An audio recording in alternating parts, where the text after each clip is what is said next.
তো হ্যালো বন্ধুরা, welcome to gem news. আজকে এই ভিডিওতে প্রথমে কথা বলবো মোস্ট হার্ট ব্রেকিং ঘটনা বিষয়ে, যেটা বর্তমান সোশ্যাল মিডিয়াতে সবচেয়ে বেশি ভিজুয়ালে আসছে।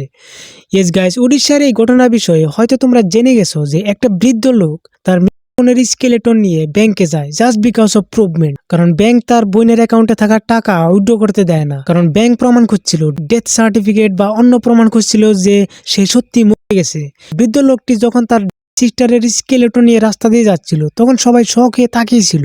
রিপোর্টেডলি তার সিস্টারের অ্যাকাউন্টে 20,000 মান টাকা ছিল। তখন বৃদ্ধ লোকটি ব্যাংকে যায় টাকা উইথড্র করতে, যেখানে তার সিস্টারের ছিল না কোনো লিগ্যাল ইয়ার, কোনো nominee, death certificate, even others কোনো ডকুমেন্টস।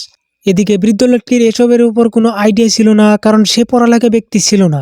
অন্যদিকে ব্যাংক থেকে তাকে প্রপার গাইডেন্সও দেয়নি বলে জানা যায়। সেজন্য বৃদ্ধ লোকটি এই কাজ করতে বাধ্য হয়। বৃদ্ধ লোকটি ক্লেম করে যে আমি ব্যাংকে অনেকবার গিয়েছিলাম, সেখান থেকে আমাকে ব্যাংক হোল্ডারকে নিয়ে আসতে বলেছিল, আমি বারবার বলেছিলাম যে সে বেঁচে নেই, তারপরও তারা এটা মেনে নেয়নি বলে আমি ফ্রাস্ট্রেশন হয়ে বাধ্য হয়ে এমন ডিসিশন নেই। পরে এটার উপর যখন পুলিশে এই ঘটনার বিষয়ে জানতে পারে, তখন বৃদ্ধ লোকটির সাথে কথা বলে এবং বিস্তারিত জানার পর ওখানকার ইন্সপেক্টর ইনচার্জ বলে যে he is an illiterate tribal man, তার লিগেল ইয়ার, নমিনি এসব জিনিসের উপর কোনো ধারণা নেই। ইভেন ব্যাংক থেকেও তাকে পার্সনের অ্যাকাউন্ট থেকে কিভাবে টাকা বের করতে হয় সেই প্রসিজিওর বুঝিয়ে দিতে বিফল হয়। And then however after the incident police assure করে যে এই টাকা তাকে তুলে দেওয়ার ব্যবস্থা করে দেবে, এবং পরে এই স্কেলেটন পুলিশের উপস্থিতিতে আবার গ্র্যাব ওয়ার্ডে দাফন করা হয়। কিন্তু এটা নিয়ে অনেক আলোচনার মাধ্যমে এক ইউজারে বলে যে মানুষ বিষয়টা দেখে ইমোশনাল হয়ে বলে যে মাত্র 20,000 টাকা ব্যাংকের জন্য কোনো বড় অ্যামাউন্ট নয়, তারা এই টাকাটা দিয়ে দিতে পারতো। বাট রুলস আর রুলস, যদি ব্যাংক থেকে ডেথ সার্টিফিকেট বা কোনো প্রপার ডকুমেন্ট ছাড়াই টাকা দিতে শুরু করে, তাহলে যে কোনো কেউ তার রিলেটিভসের টাকা তুলতে পারবে এবং প্রতারণা করতে পারবে। ইন দ্যাট কেস মানুষ তখন ব্যাংককে দোষ ধরবে যে তারা যাচাই না করে টাকা দিয়ে দিল। And the most important things are that মাত্র 20,000 টাকার জন্য নিজের বোনের এভাবে নিয়ে যাওয়া, প্রতি কোনো সম্মান না দেখানো ইজ নট রাইট। এটা রিপ্লাই এক ইউজারে বলে, just think for that persons point, what can he do to prove the death. বাকি এটা নিয়ে আপনাদের কি ওপিনিয়ন কমেন্টে জানাতে পারো। নেক্সট কথা বলি আরসিবির বিষয়ে। ভাই সাহেব, আরসিবি যতই পারফরমেন্স দিক না কেন, তাও ট্রোলের মুখে পড়তে হয়। Yes guys, recently Delhi versus RCB match হয়ে গেল, যেটা তোমরা হয়তো দেখেছো যে হোয়াইল আরসিবি ওয়াজ বোলিং ফার্স্ট, দিল্লির স্টার্টিং খুবই খারাপ হয়। এখানে তোমরা দেখো দিল্লি ক্যাপিটালস এমনভাবে খেলছিল মনে হচ্ছিল যে এটা ফুটবল ম্যাচ চলছে। তারা 4 ওভারে 8 রান নিয়ে 6 উইকেট ছিল। পরিস্থিতি খুবই খারাপ হয়েছিল ভাই।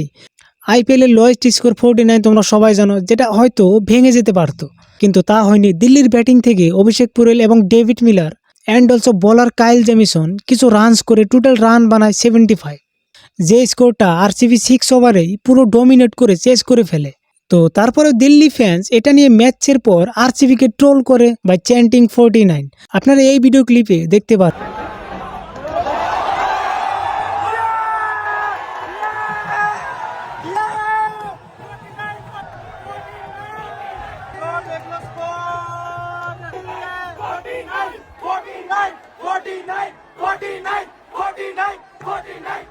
ক্রিকেট নিয়ে যদি বললাম, তাহলে আরও একটি নিউজ দেখে নাও বিরাট কোহলির একটা ছোট্ট ফ্যান্সের বিষয়ে, যখন সে বিরাট কোহলির অটোগ্রাফ নিতে ফেল হয়। ইয়েস গাইস, প্রথমে এই ভিডিও ক্লিপটা দেখে নাও।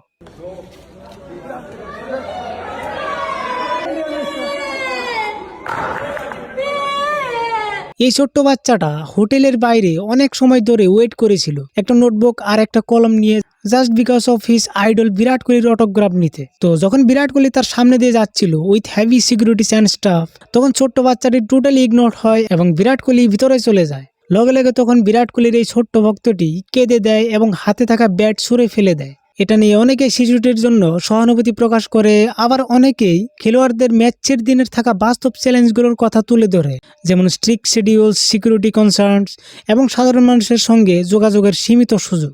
পরে এটা নিয়ে বাচ্চাটির বিষয়ে মানুষ কমেন্ট করে যে থ্রিউ ব্যাড প্যারেন্টিং, এমন করে ব্যাট ছুঁড়ে ফেলাটা ঠিক হয়নি।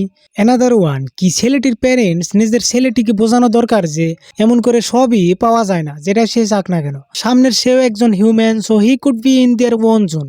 এই লেসনটায় আপনার সন্তানকে আরো অনেক গুরুত্বপূর্ণ বিষয় শেখাবে। বাকি এটা নিয়ে তোমরা কি বলতে চাও কমেন্ট করে জানিয়ে দেবে। পরের নিউজের দিকে এগিয়ে যায় বন্ধুরা। বেঙ্গালুরুতে হঠাৎ এক্সট্রিম হিলাবৃষ্টি, হেলস্টর্ম হয়ে গেছে, যার জন্য অনেক জিনিস ক্ষতির মুখে পড়েছে। According to the Hindu news 7 জন মানুষের মৃত্যু হয়েছে 29 এপ্রিল ইভিনিং সময় ব্যাঙ্গালোরের এক hospital name Bowring and lady Curzon হসপিটালের একটি কম্পাউন্ড ওয়াল ভেঙে পড়ে যায়।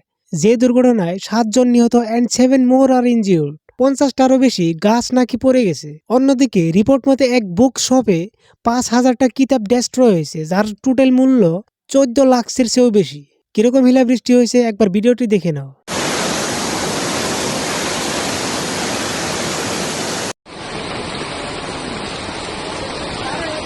তো বন্ধুরা, এরকম আপডেটসের জন্য চ্যানেলটি সাবস্ক্রাইব করে নিও। দেখা হচ্ছে নেক্সট ভিডিওতে।